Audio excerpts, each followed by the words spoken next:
Amreli letter કાંડમાં Dilip સંઘાણીના પત્રને Pratap દુધાતે સમર્થન આપ્યું છે। ગુજરાતમાં મોટા પાયે ષડયંત્ર રચી તેની અમલવારી કરવાનો પ્રયાસ થઈ રહ્યો હોવાનું દુધાતે જણાવ્યું છે। 3 આરોપીઓને ખોટી રીતે આરોપી બનાવવામાં આવ્યા હોવાનું પણ તેમણે કહ્યું કે લેટર સાચો, તેનું લખાણ સાચું અને તમે કરેલી સહી પણ સાચી, પરંતુ હજુ સુધી એફએસએલનો રિપોર્ટ સરકારે પ્રજા સમક્ષ નથી મૂક્યો। દિલીપભાઈ સાથે અન્ય રાજકીય આગેવાનોનું પણ નાર્કો ટેસ્ટ થવું જોઈએ।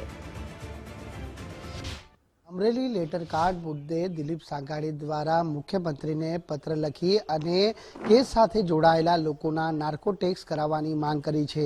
પ્રતાપ દુધાત આપણી જોડે જોડાયેલા છે, તેઓનું શું કહેવું છે આપણે સીધી જાણવાનો પ્રયાસ કરીશું।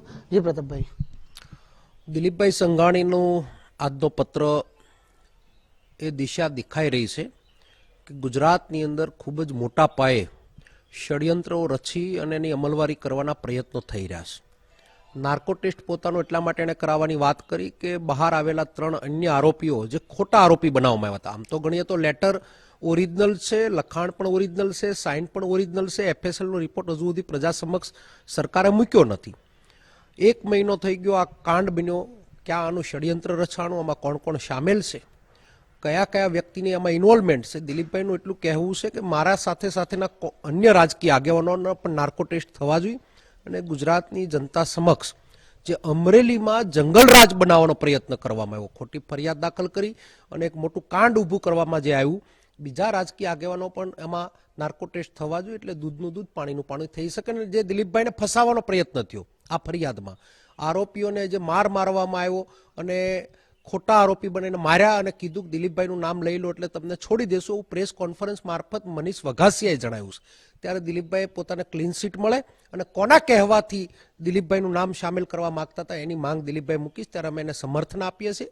અને દિલીપભાઈ નારી સ્વાભિમાન મંચની જ્યારથી અમારી શરૂઆત થઈ ત્યારથી એ આમાં સામેલ થઈ અને દીકરીને ન્યાય મળે એના માટે બધા જ લોકોએ અમે પ્રયત્ન કર્યા છે। નારી સ્વાભિમાન મંચ મારફત જે આ મોમેન્ટમ ઊભી થઈ, અમારી જે માંગ હતી એ નાર્કો ટેસ્ટની હતી, આજે અમને ટેકો દિલીપભાઈ આપ્યો છે, અમે દિલીપભાઈને ટેકો આપીએ છીએ કે નાર્કો ટેસ્ટ થવા જોઈએ અને ઉચ્ચ કક્ષાની આમાં તપાસ એટલા માટે માંગી કે આમાં ખૂબ જ મોટા પાયે રાજકીય ઉથલપાથલ થઈ શકે એવા નિર્દેશો દેખાઈ રહ્યા છે।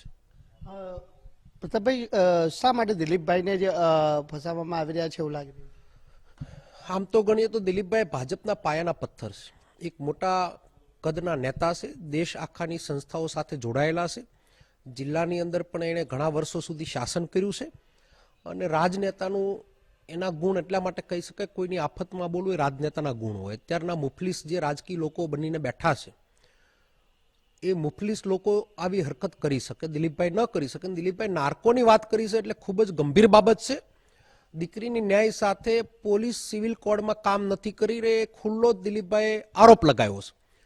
પોલીસને એના સિવિલ કોડ પ્રમાણે કામ કરવું જોઈએ, પણ અત્યારે પહેલા એવી વાત સાંભળવામાં આવતી મારા બાળપણમાં કે દાઉદ ખંડણી ઉઘરાવે, છોટા શકીલ ખંડણી ઉઘરાવે, પણ ખાખી વર્દીમાં ખંડણી ઉઘરાવતા હોય અને ખાખી વર્દીમાં હાથો બનીને કામ કરતા પોલીસ તંત્રને સબક શીખવાડવાની દિલીપભાઈ માંગ કરી છે ને એ માંગ તાત્કાલિક સરકાર પૂર્ણ કરે એવી પણ અમે માગણી કરીએ છીએ। અને દિલીપભાઈની વાતની સાથે અન્ય લોકોના પણ નાર્કો ટેસ્ટ થાય, આ એક વાત એટલા માટે જોડવી ઘટે કે ગૃહ ખાતું પણ ત્યાં અમરેલીમાં આવ્યું હતું, કોના કહેવાથી ફરિયાદ થઈ, કયા વ્યક્તિના કહેવાથી દિલીપભાઈનું નામ આમાં નાખવામાં આવે છે, ઘણું બધું આમાં બહાર આવી શકે જો યોગ્ય તપાસ થાય તો।